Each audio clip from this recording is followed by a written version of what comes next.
Jumbo सराव चाचणी क्रमांक 7 मधील 25 प्रश्नांचं स्पष्टीकरण आजच्या तासिकेमध्ये आपण अभ्यासणार आहोत। विद्यार्थी मित्रांनो, माय विजन नवोदय ॲडमिशन राज्यव्यापी उपक्रम मोफत मार्गदर्शन या उपक्रमाअंतर्गत आम्ही इयत्ता 5वी नवोदय, 5वी स्कॉलरशिप, 8वी स्कॉलरशिप, 8वी NMMS, 3री 4थी MTS BTS, 5वी 6वी सैनिक स्कूल या सर्व शालेय स्पर्धा परीक्षांचे मोफत मार्गदर्शनाच्या तासिका घेतो। ज्यांना या मोफत मार्गदर्शनाच्या तासिकेमध्ये सहभागी व्हायचं असेल त्यांनी स्क्रीनवर दिसत असलेल्या 7588545308 हा माझा व्हॉट्सअप क्रमांक, यावरती मॅसेज करा। त्यामध्ये तुमचं नाव आणि तुमचा वर्ग एवढी माहिती द्या। मी तुम्हाला त्या ठिकाणी त्या वर्गाच्या ग्रुपची लिंक देईन। त्या लिंकद्वारे ग्रुपमध्ये जॉईन व्हावं, दररोज लाईव्ह तासिका करत चला। तर पहा विद्यार्थी मित्रांनो, जम्बो सराव चाचणी क्रमांक 7 मधील पहिला प्रश्न आपल्यासाठी काय आहे? 81/10,000 ही संख्या दशमान पद्धतीमध्ये कशी लिहाल? पहा, 81/10,000 1च्या पुढे 1 2 3 4 0 10 ही संख्या आपल्याला दशमान पद्धतीमध्ये म्हणजे दशांशामध्ये कशी लिहाल? तर काय करायचं विद्यार्थी मित्रांनो, ज्या वेळेस आपण या 81ला 10,000 ने भागतो त्यावेळेस छेदामध्ये 1च्या पुढे 0 आहेत हे माहिती आहे। मग 0 असतील तर काय करतो आपण? जेवढे 0 आहेत तेवढे 0 कट करतो। अंशामध्ये उजवीकडून म्हणजे इकडून इकडं तेवढे अंक सोडून दशांश देतो। किती अंक आहे? 0 आहे तिथे 1 2 3 4 अंक आहेत। मग 4 अंक सोडा आणि दशांश द्या। 1 2 3 4 दोनच अंक आहेत, दुसरे 2 0 घ्या, 4 झाले। इथं दशांश म्हणजे उत्तर दशमानामध्ये काय? 0.0081 हे उत्तर असेल। पर्यायात आहे का हे? पर्याय क्रमांक 1 असेल का? नाही। 2 नाही। तर पर्याय क्रमांक 3 हे उत्तर असेल। उत्तर काय असेल? पर्याय क्रमांक 3। ज्यांचं आलंय त्यांचं अभिनंदन, ज्यांचं चुकलंय त्यांनी लिहून घेत चला। 25 प्रश्न पाहायचेत आपल्याला, वेळ कमी आहे। पुढच्या प्रश्नाकडे जाऊ आपण। पुढचा प्रश्न आपल्यासाठी काय आहे? 3 किलो साखरेचे 5 समान वजनाचे ढीग केले तर प्रत्येक ढिगाचे वजन किती? साखर किती किलो आहे दादा? 3 किलोग्रॅम आहे। त्याचे काय करायचे आपल्याला? 5 समान ढीग करायचे। 5 समान ढीग करायचे, बरोबर आहे। मग आपण काय करू? 1 किलो ग्रॅम बरोबर 1000 ग्रॅम हे आपल्याला माहिती आहे। मग 3 किलोग्रॅम बरोबर 3000 ग्रॅम। मग हे 3000 ग्रॅमचे 3000 ग्रॅमचे आपल्याला काय करायचे? 5 समान भाग करायचे। 5 न भाग घाला, 5 1 5, 5 6 30 0 0 1 ढीग 600 ग्रॅम। पहा, प्रत्येक ढिगाचे वजन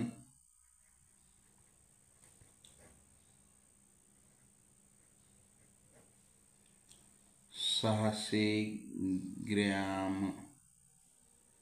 असेल। किंवा आणखी एक याच्यामध्ये पर्याय असू शकतो, 0.600 किलोग्रॅम। दोन्हीपैकी एक पर्याय आपल्याला उत्तर असेल। आलं लक्षात? ज्यांचं आलंय त्यांचं अभिनंदन, ज्यांचं चुकले त्यांनी लिहून घेत चला। पुढच्या प्रश्नाकडे जायचे आपल्याला। प्रश्न क्रमांक 3 आपल्या जम्बो सराव चाचणीतील हा प्रश्न कितवा आहे? प्रश्न क्रमांक 3। 10 12 15 19 24 30 37 या मालिकेत पुढचे पद आहे। म्हणजे इथं टिंबच्या जागी कोणतं पद येईल? काय केले पहा, 10 12 15 19 24 30 आणि 37 या 10 मधील ह्याच्यामध्ये 10 मध्ये 2 मिसळ 12 आले, 12 मध्ये 3 मिसळ 15 आले, 15 मध्ये 4 मिसळ 19, 19 मध्ये 5 मिसळ 24, 24 मध्ये 6 मिसळ 30, 30 मध्ये 7 मिसळ 37, 30 मध्ये 7 मिसळ 37 हा क्रमवार संख्येची त्याच्यामध्ये वाढ होत चालली आहे। किंवा क्रमवार संख्या पहिल्या संख्येत जी संख्या मिळाली त्याच्या पुढची क्रमाने येणारी संख्या पुढच्या संख्येत मिसळली त्याच्या पुढची म्हणजे 10मध्ये 2 मिसळ, 12, 12मध्ये 3 मिसळ, 15, 15मध्ये 4 मिसळ. तसं या 37मध्ये जर आपण 8 मिसळलं तर काय येतं? 45 येतं. काय येतं? 45. पर्याय क्रमांक 4 हे उत्तर असेल. काय उत्तर असेल? पर्याय क्रमांक 4. आलं का लक्षात? 45 पर्याय क्रमांक 4. ज्यांचं आलंय त्यांचं अभिनंदन, ज्यांचं चुकलंय त्यांनी लिहून घेत चला. पुढच्या प्रश्नाकडे जाऊ. प्रश्न क्रमांक 4 पदावली आहे अपूर्णांकाची. 1/5. पहा, 1/5 गुणिले चौकोनी कंस, चौकोनी कंसामध्ये महिरूपी कंस, महिरूपी कंसामध्ये गोल कंस. या गोल कंसामध्ये काय आहे? 18/5 अधिक 19/10. एवढं सोडवू आपण. छेद समान केला तर काय येईल? 10 येतं. छेद समान केलं 10 येतं. म्हणजे याचा छेद समान करण्यासाठी 2 न गुणावं लागेल. अंशाला 2 न गुणा. 18 दुनी 36 अधिक 9 म्हणजेच 45/10 ह्या गोल कंसात वजा 35/10 महिरूपी कंस बंद. हे भागिले 1/20 आहे. गुणिले 20/1 करा. चौकोनी कंस बंद. हे 1/5 गुणिले चौकोनी कंसामध्ये महिरूपी कंस, त्याच्यात गोल कंसात काय आलं? 45/10 वजा हे 35/10. छेद समान आहे. समान असलेला छेद घेतला. 45मधून 35 गेले, 10 राहिले. महिरूपी कंस बंद गुणिले 20 चौकोनी कंस बंद. इथे 1 लिहिलं काय? नाही लिहिलं काय? चालतं. मग 1/5 गुणिले चौकोनी कंसामध्ये काय राहिलं? 10×1 = 10, 10×1 = 10. हे महिरूपी कंसात 1 गुणिले 20 म्हणजे त्या चौकोनी कंसात काय राहिलं? 20. तर हे 1/5 गुणिले 20×1 = 20. भाग जातो 5×1 = 5, 5×4 = 20. उत्तर काय असेल? तर उत्तर असेल 4. उत्तर काय असेल? 4. ज्यांचं आलंय त्यांचं अभिनंदन, ज्यांचं चुकलंय त्यांनी लिहून घेत चला. पुढचा प्रश्न आपल्यासाठी काय आहे? पुढचा प्रश्न 3.03 अधिक 3.003 कॉमा 30 इथेही कॉमाचा आहे. हे कॉमा 30.003 कॉमा 300.003 ची बेरीज किती? बेरीज किती आपल्याला काय करायची? ह्याची बेरीज करायची. मग बेरीज, दशांशाची बेरीज आणि वजाबाकी करताना काय लक्षात ठेवतो आपण? दशांश चिन्हाच्या खाली दशांश चिन्ह आलं पाहिजे. पहा, हे 3.003. त्याच्यानंतर हे दशांशाच्या खाली दशांश चिन्ह, याच्या पुढं 003 आणि पाठीमागं 3. त्यानंतर हे 30.003. त्यानंतर हे 300.003. यांची काय करा म्हणले? आपल्याला बेरीज करा म्हणले. यांची काय करा म्हणले? बेरीज. हे 3 त्रिक 9, 0 0 0 3 0 दशांश 3 आणि 3 6 3 3 336.039. उत्तर काय असेल? 336.039 हे उत्तर असेल. ज्यांचं आलंय त्यांचं अभिनंदन, ज्यांचं चुकले त्यांनी लिहून घेत चला. प्रश्न क्रमांक 6 आहे. प्रश्न क्रमांक 6 का आहे? एका दुकानदाराने प्रत्येकी 300 रुपयाच्या दराने 15 टेबल आणि प्रत्येकी 200 रुपयाच्या दराने 20 खुर्च्या विकत घेतल्या. वाहतुकीसाठी त्याने 150 रुपये खर्च केले व त्याने ती टेबले व त्या खुर्च्या प्रत्येकी 250 रुपयाच्या सरसकट दराने विकल्या तर नफा अथवा तोटा किती? नफा तोटा घटकावर प्रश्न आहे. एका दुकानदाराने 300 रुपयाला एक टेबल करून असं 15 टेबल, 200 रुपयाला एक खुर्ची करून असं 20 खुर्च्या विकत घेतल्या. ते 15 टेबल आणि 20 खुर्च्या आणण्यासाठी त्याला 150 रुपये वाहतुकीचा खर्च लागला. आणल्याच्या नंतर त्यानं काय केले? टेबल घ्या, खुर्ची घ्या, काय बी घ्या, 250 रुपयाला एक विकून टाकले. तर त्याला नफा झाला का तोटा झाला? तर पहा, आपण अगोदर काय करू? एकूण खरेदी किंमत काढू. हे 300 रुपयाला एक टेबल गुणिले किती टेबल घेतले? 15. 15 टेबलचे किती झाले? 15 त्रिक 45 आणि 2 शून्य. हे कशाचे झाले पैसे? एवढे टेबलचे झाले. त्याच्यानंतर आता खुर्चीला किती लागले? खुर्चीला 20 खुर्च्या विकत घेतल्या 200 रुपयाप्रमाणे. हे 200 गुणिले 20, 20 दुनी 40 आणि हे 2 शून्य, 4000 रुपयाच्या खुर्च्या घेतल्या. आणि त्याला काय झाले, 150 रुपये वाहतूक खर्च आहे. हे खर्च म्हणजे वाहतूक खर्च 150 रुपये. मग बेरीज करायची. 0, 5, 5 आणि 1 6, 4 आणि 4 8, 8650 रुपये एकूण खरेदी झाली ह्याची. खरेदी किंमत आलं 8650 रुपये ह्याची एकूण खरेदी किंमत झाली. मग त्याची विक्री किंमत काढा. त्यानं काय केले, टेबल घ्या, खुर्ची घ्या, काय बी 250 रुपयाला विकले. मग हे 250 गुणिले, आता कितीनं गुणावं लागेल, 15 टेबल आणि 20 खुर्च्या, एकूण किती झाले, हे 35 झाले. 35 झाले, बरोबर आहे. हे 250चा 1 शून्य, 25 पाच्या 125ला 5 हातचे 12, 25 त्रिक 75, 76 77 आणि 10 87, 8750 रुपये हे त्याची विक्री किंमत आहे.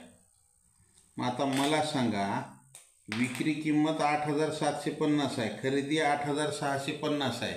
खरेदी किमतीपेक्षा विक्री किंमत जास्त आहे. मग त्याला काय झाला, नफा झाला. किती झाला, 8750 वजा 8650 बरोबर 100 रुपये काय झाला, नफा झाला.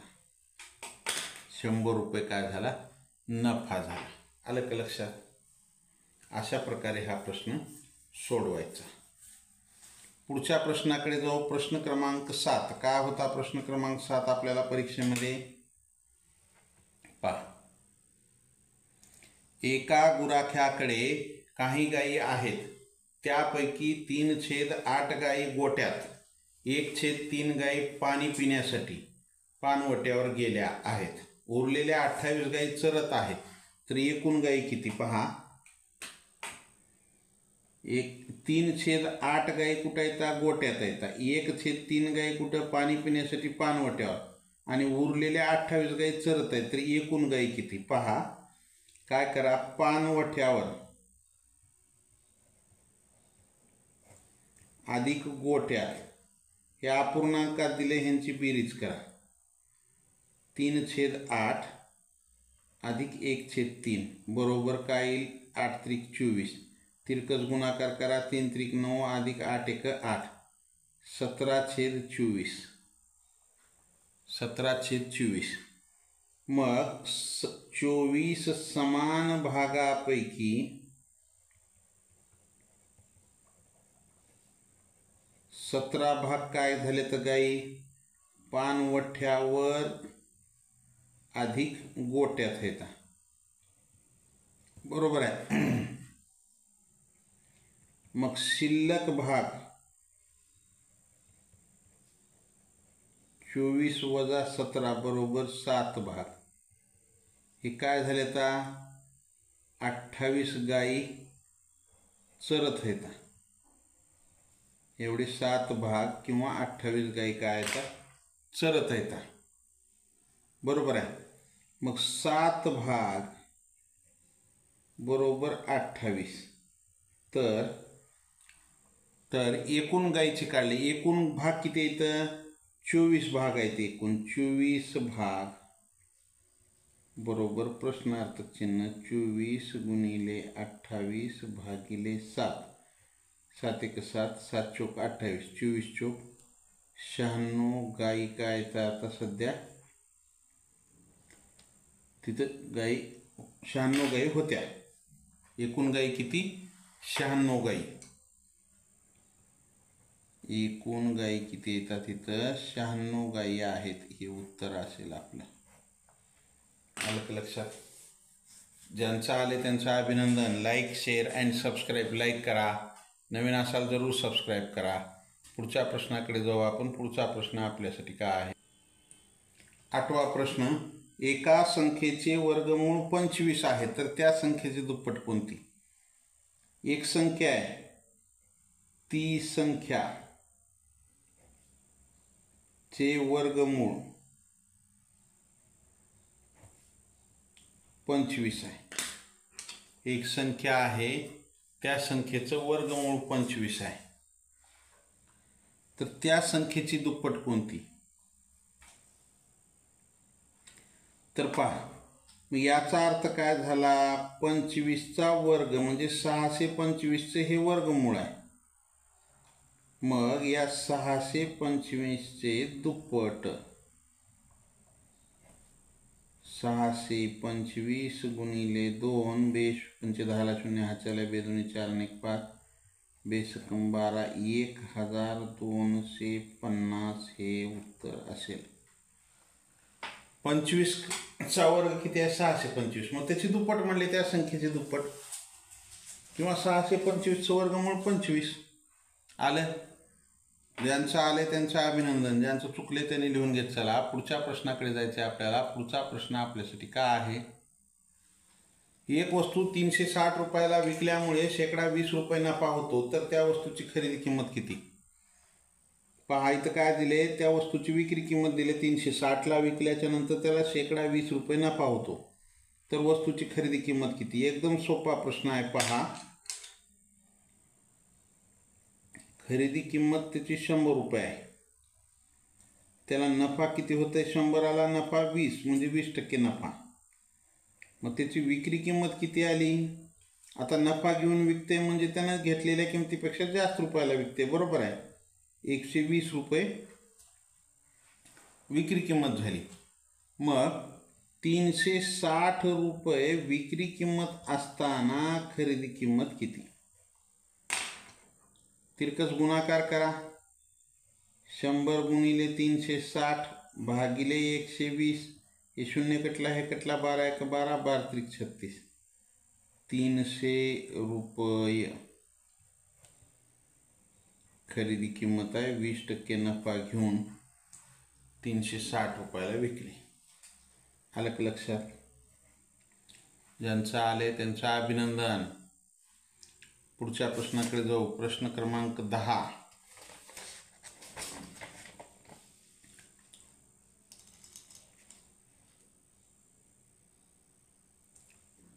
चाळीस 48 आणि 45 यांचा लसावी किती? काय म्हणते पहा. 40 48 आणि 45 यांचा लसावी किती? लसावी काढायचा आहे. तर या ठिकाणी आपल्याला कुठल्याच एका संख्येनं भाग जात नाही. मग काय करू आपण? 3 भाग घालू. हे 40 जसे तसं 3 1 3 1 उरला, 3 संग 18, 3 1 3 1 उरला, 3 5 15. आता काय करू आपण? 4 भाग घालू. 4 10 40, 4 चौक 16, 15 जसे तसं. 5 भाग घालू. 5 2 10, 4 जसे तसं, 5 3 15. 2 भाग घाला. बे 1 बे 2 4, 3 जसे 3 ला 3.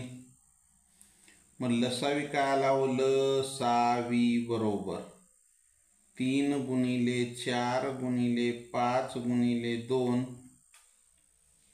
गुणिले 2 गुणिले 3 एवढ्याचा गुणाकार म्हणजे लसावी.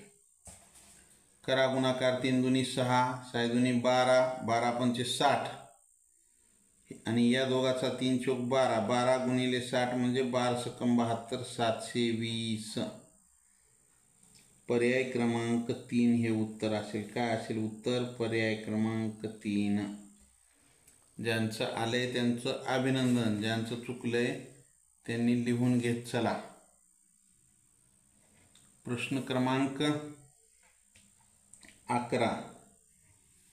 काय आहे प्रश्न क्रमांक 11? संख्येची पुढील ओळ कोणती असेल ते पहा. काय दिले? हे 212, 313, 414. मग आता 212, 200 झाले की 300, 300 झाले की 400, इकडे 12 13 14. मग इथं काय येईल? 5 आणि इथं काय येईल? 15. 515. त्याच्यानंतर इथं हे 577 सगळ्याला समानच आहे.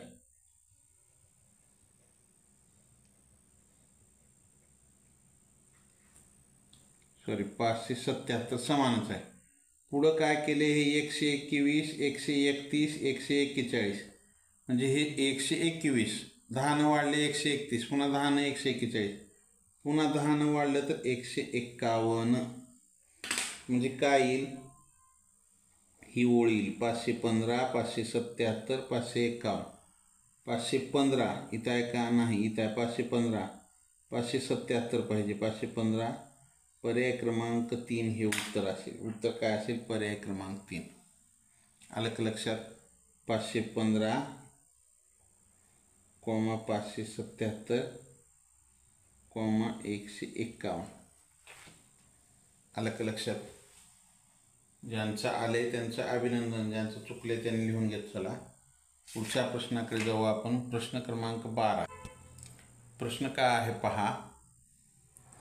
एक बस लातूरला जाण्यासाठी कळंबहून सकाळी 10:15ला निघाली. प्रवास पूर्ण होण्यास 5 तास 15 मिनिटे लागली, तर बस लातूरला किती वाजता पोहोचली? पहा, एक बस आहे लातूरला जाण्यासाठी कळंबहून 10:15 निघाली. तर ती 5 तास 15 मिनिटं प्रवास केली आहे. ती 5 तास 15 मिनिटे एवढा वेळ लागलाय. निघालते 10:15. वेळ लागला 5 तास 15 मिनिटे. यांची बेरीज करा. 5 5 10ला 0, हाच्याला 1, 1 आणि 1 2 आणि 1 3, आणि हे 15 तास. तर 15 तास म्हणजे 3:30.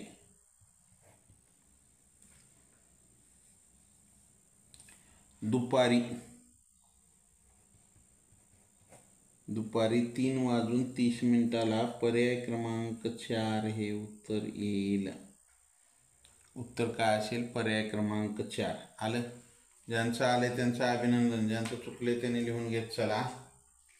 पुढच्या प्रश्नाकडे जायचे आपल्याला. पुढचा प्रश्न आपल्यासाठी काय आहे पाहू. चला, पुढचा प्रश्न काय आहे विद्यार्थी मित्रांनो. 6 + 5/10 + 4/100 + 6/1000 यांचा दशमान समकक्ष आहे. पहा, दशमान म्हणजे दशांशामध्ये. हे 6 + 5/10 + 4/100 + 6/1000. तर काय करायचं आपण, ह्याला दशांशात काढायचे आपल्याला, बरोबर आहे. मग हे 0 कटला, दशांश 1 अंक सोडून आला, बरोबर आहे. हे 2 0 कटले, 2 अंक सोडून दशांश 1, दुसरा अंक नाही म्हणजे इथं 0, हे दशांश. 3 0 कटले, 3 अंक सोडून दशांश 1, हे 2 3. म्हणजे काय आलं, राहिलं इथं 6 + 0.5 + 0.04 + 0.006. आता बेरीज करा यांची. पहा, 6 + 0.05 + 0.04 + 0.006. करा बेरीज. 6 4 5 दशांशाच्या खाली दशांश चिन्ह 6. काय आलं उत्तर? 6.546. पर्याय क्रमांक 2 हे उत्तर असेल. काय असेल उत्तर? पर्याय क्रमांक 2. 6.546 पर्याय क्रमांक 2 हे उत्तर असेल. ज्यांचं आलेलं आहे त्यांचं अभिनंदन, ज्यांचं चुकलंय त्यांनी लिहून घेत चला. लिहायला जर वेळ लागत असेल तर स्क्रीनशॉट काढून घ्या. लाईक केलं नसेल लाईक करा. नवीन असाल जरूर सबस्क्राईब करा. सबस्क्राईबच्या बाजूला बेल आयकॉनचं बटन आहे, त्याला प्रेस करा. चला, पुढचा प्रश्न आपल्यासाठी काय आहे.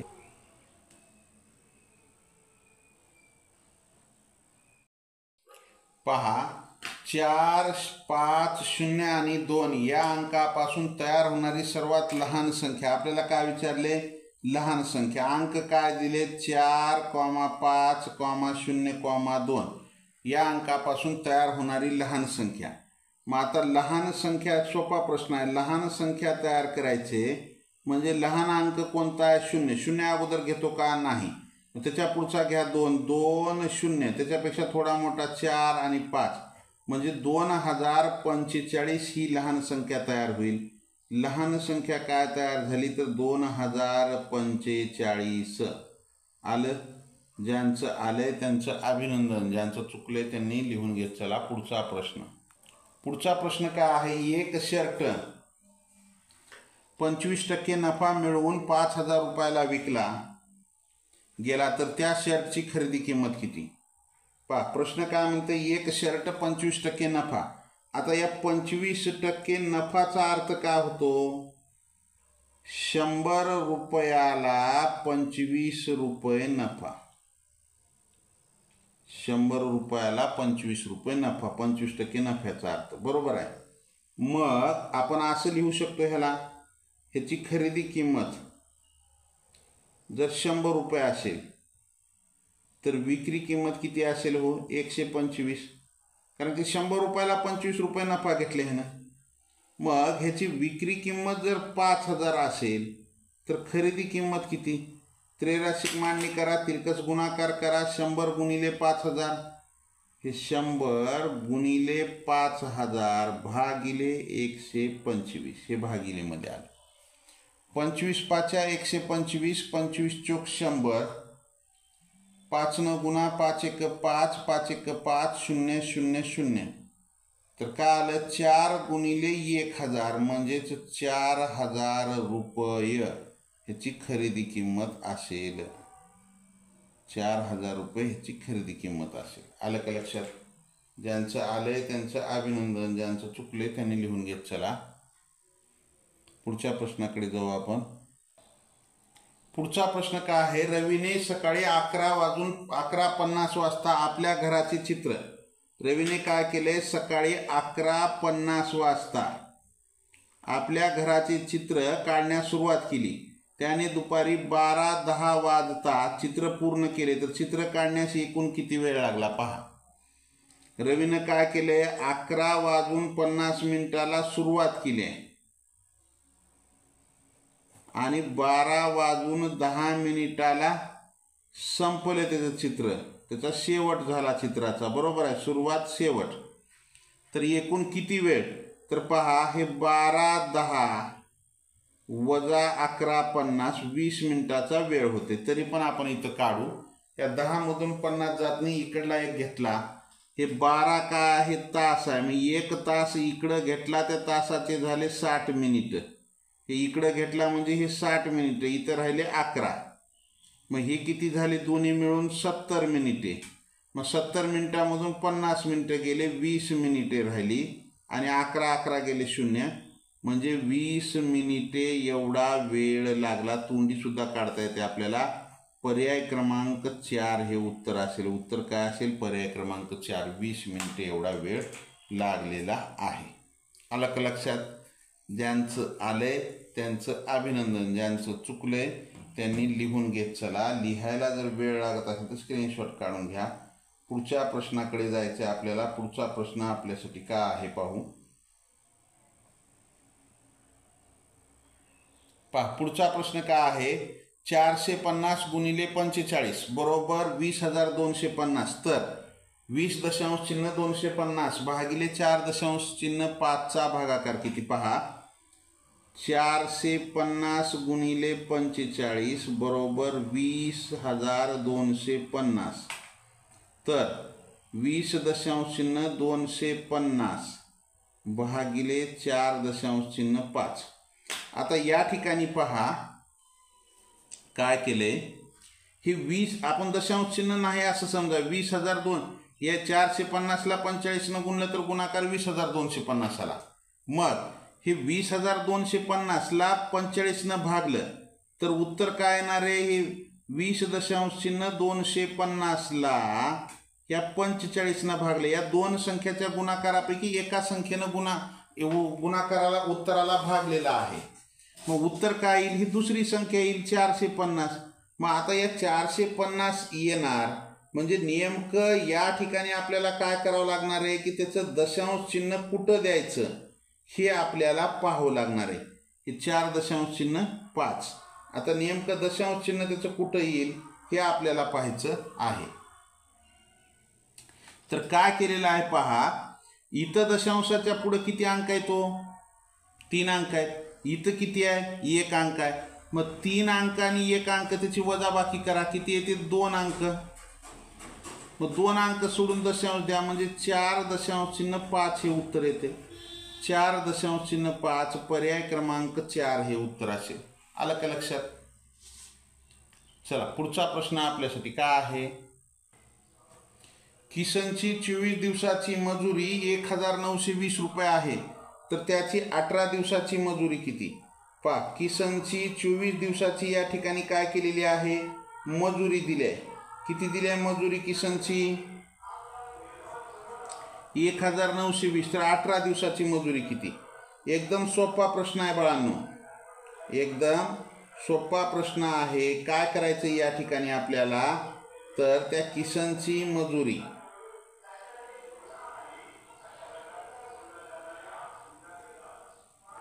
त्रैराशिक मांडा 24 दिवसाची मजुरी बरोबर 1920. तर 18 दिवसाची विचारले, 18 दिवसाची मजुरी बरोबर प्रश्नार्थक चिन्ह, बरोबर प्रश्नार्थक चिन्ह. तिरकस गुणाकार करा, 18 गुणिले 1920 भागिले 24 भागिले 24. 6 न भाग घाला, 6 चोक 24, 6 त्रिक 18.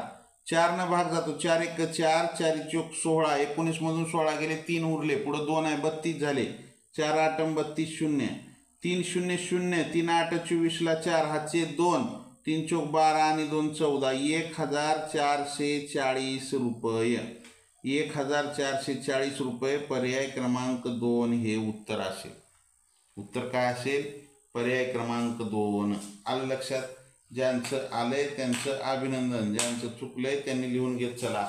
पुढच्या प्रश्नाकडे जाऊ आपण. पुढचा प्रश्न आपल्यासाठी काय आहे, पुढचा प्रश्न, 3 छेदामध्ये 1 स्टार आहे अधिक 1 छेदामध्ये स्टार बरोबर 1 असल्यास स्टारच्या जागी अंक काय असेल? तर पहा, उत्तर काय आले, 1. उत्तर 1 कधी येते, ज्यावेळी अपूर्णांकात ज्यावेळी छेद व अंश समान असतो त्यावेळी उत्तर 1 असते. म्हणजे तो 1 असते, छेद आणि अंश समान झाला की 1. बरोबर आहे.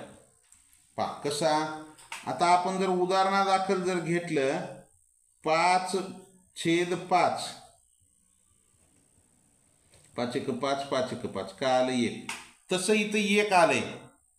तसं या ठिकाणी काय झालेलं आहे, 3 छेदामध्ये स्टार अधिक 1 छेदामध्ये स्टार बरोबर 1. आता या ठिकाणी 1 कधी आले, अंश आणि छेद समान आहे. मग 3 अधिक 1 किती झाले, बेरीज करा 4. कारण कशामुळं, स्टार छेद आहे म्हणजे छेद समान आहे दोघाचा बी. दोन्ही ठिकाणी स्टार आहे, याचा अर्थ काय आहे, स्टारच्या जागची संख्या आपल्याला 4 जागी अंक कोणता, म्हणजे दोन्ही ठिकाणी समान आहे, दोन्ही ठिकाणी स्टार आहे म्हणजे दोन्ही ठिकाणी समान आहे. म्हणजे ह्याचा छेद काय असायला पाहिजे, 4. 4 एक 4, 4 एक 4 बरोबर 1. म्हणजे आपलं उत्तर काय असेल, पर्याय क्रमांक 3, स्टार बरोबर 4. आलं का लक्षात? ज्यांचं आलंय त्यांचं अभिनंदन, ज्यांचं चुकलंय त्यांनी लिहून घेत चला. पुढचा प्रश्न पहा, आणखी एक वेळेस सांगतो तुम्हाला.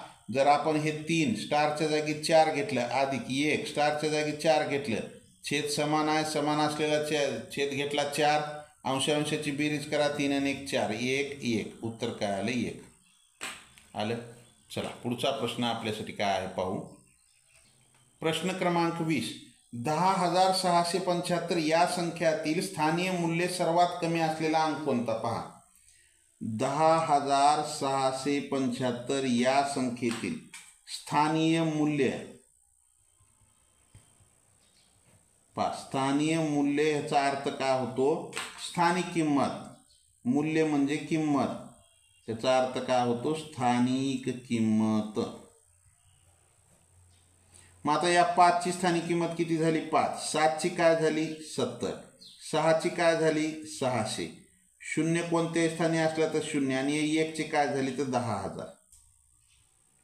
मग आता सर्वात कमी कुणाचं आहे? तर हे 0च आहे. उत्तर काय असेल? उत्तर असेल 0. पर्याय क्रमांक 2 हे उत्तर असेल आपलं 0. काय असेल उत्तर? पर्याय क्रमांक 2 0. ज्यांचं आले त्यांचं अभिनंदन, ज्यांचं चुकले त्यांनी लिहून घेत चला. पुढचा प्रश्न क्रमांक 21. 20, 28 आणि 36 यांचा मसावी किती? 20, 28 आणि 36 यांचा मसावी किती?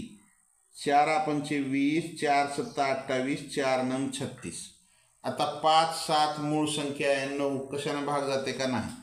मग मसावी किती आला दादा? तर मसावी बरोबर 4.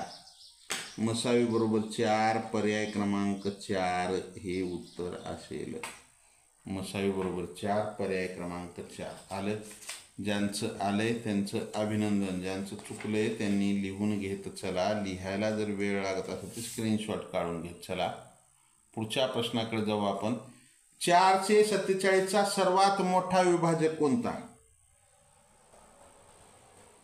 पहा, कोणत्याही संख्येचा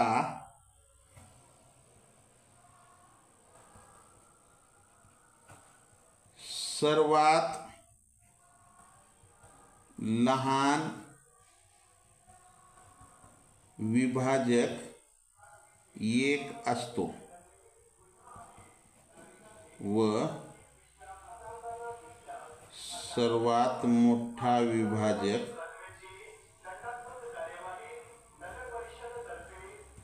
तीच संख्या असते. आता तीच संख्यामध्ये 447चा सर्वात मोठा विभाजक 447च येते. उत्तर काय असेल? पर्याय क्रमांक 4. 447चा सर्वात मोठा विभाजक 447. पर्याय क्रमांक 4 आलं लक्षात. ज्यांचं आले त्यांचं अभिनंदन, ज्यांचं चुकले त्यांनी लिहून घेत चला. पुढचा प्रश्न क्रमांक 23 काय आहे? पुढील संख्यावलीचे पुढचे पद. संख्यावलीचे म्हणजे संख्या मालिकेचे. संख्यावली पाहिजे वेगळाच, वली म्हणजे संख्या मालिका.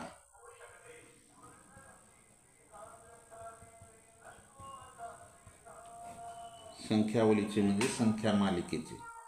का आहे हे? 11, 22, 33, 44. हे 11चा पाढ आहे दादा. 11 दुनी 22, 11 त्रिक 33, 11 चौक 44. तर काय येईल इथं? 11 पाचा 55 असं येईल. पर्याय क्रमांक 4. 11च्या पाढा आहे तयार होऊ लागला. किंवा 2 ह्याच्यामध्ये 11चा फरक आहे. 11च्या फरकाने संख्या वाढत चाललेल्या आहेत. आलं का लक्षात? ज्यांचं आलंय त्यांचं अभिनंदन, ज्यांचं चुकले त्यांनी लिहून घेत चला. पुढच्या प्रश्नाकडे जाऊ आपण. पुढचा प्रश्न आपल्यासाठी. पुढचा प्रश्न काय? 1/8 या संख्येचे दशांश रूप कोणते? म्हणजे 1/8चे दशांश रूप कोणते? तर काय करावं लागेल आपल्याला? दशांश रूप जर 1/8चे शोधायचे तर या 1ला 8 भागाला भाग जाते का? जात नाही. दशांश द्या, इथं 0 घ्या. 10 झाले, आता जातो 8 1 8. किती उरले? 2 उरले. दशांश दिल्यामुळे 0 घ्या. 8 दुनी 16. किती उरले? 4 उरले. दशांश दिल्यामुळे 0. 8 पंचे 40. 40 मधून 40 गेले 40. 0.1 2 5 हे उत्तर असेल. 0.1 2 5 पर्याय क्रमांक 1 हे उत्तर असेल. 0.1 2 5 पर्याय क्रमांक 1 हे उत्तर असेल. आलं का लक्षात? ज्यांचं आलंय त्यांचं अभिनंदन, ज्यांचं चुकलंय त्यांनी लिहून घेत चला. पुढच्या प्रश्नाकडे जाऊ. पुढचा प्रश्न आहे पदावलीचा. ही पदावली आपल्याला या ठिकाणी सोडवायची आहे. का आहे? 40 वजा चौकोनी कंसात 8/5 भागिले 3/15 वजा गोल कंसामध्ये 7 भागिले 5.5/6 गोल कंस बंद चौकोनी कंस बंद गुणिले 5. तर पहा सोडवा. 40 वजा चौकोनी कंसामध्ये काय 8/5 इथं काय भागिलेचं गुणिले करा 15/3 वजा या ठिकाणी हे 7 भागिले 5 × 30 30 आणि 5 35 35/6 6 पंचे 30 आणि 5 35 35/6. मग आपण ह्याला असं लिहू शकतो का 7 गुणिले 6/35 कंस बंद गुणिले 5 ह्याचा छेद काहीच नाही 1 7 1 7 7 5 35. आता काय राहिलं 40 वजा या दोघांमध्ये गुणाकाराचं चिन्ह आहे 5 1 5 5 3 15 काय राहिलं 8 आणि 3 3 कटलं 8 वजा इथं काय राहिले 6/5 इथं 6 राहिलं आणि छेदामध्ये 5 इथं काय राहिलं 6/5 वजा 6/5 ह्याचा छेद काहीच नाही आहे काय वजा बाकी करा छेदाला 5 समान म्हणजे 8 पंचे 40 वजा 6 40मधून 6 गेले 34 34/5 गुणिले हे 5 गुणिले 5. आता काय ह्या पूर्ण चौकोनी कंसामध्ये एवढंच राहिलेलं आहे 40 वजा 34/5 गुणिले 5 हे 5 5 कटलं काय राहिलं 40 वजा 34 40मधून 34 गेले काय राहिलं 6 राहिलं. पर्याय क्रमांक 3 हे उत्तर असेल. उत्तर काय असेल पर्याय क्रमांक 3 6. आलं का लक्षात. ज्यांचं आलेलं आहे त्यांचं अभिनंदन, ज्यांचं चुकले त्यांनी लिहून घेत. चला पुढच्या चला या ठिकाणी आपले 25 प्रश्न संपलेले आहेत. लाईक केलं नसेल लाईक करा, नवीन असाल जरूर सबस्क्राईब करा. सबस्क्राईबच्या बाजूला बेल आयकॉनचं बटन आहे त्याला प्रेस करा म्हणजे इथून पुढचे येणारे व्हिडिओ असतील किंवा लाईव्ह तासिकेचं नोटिफिकेशन सर्वात अगोदर तुम्हाला मिळेल. Like share and subscribe.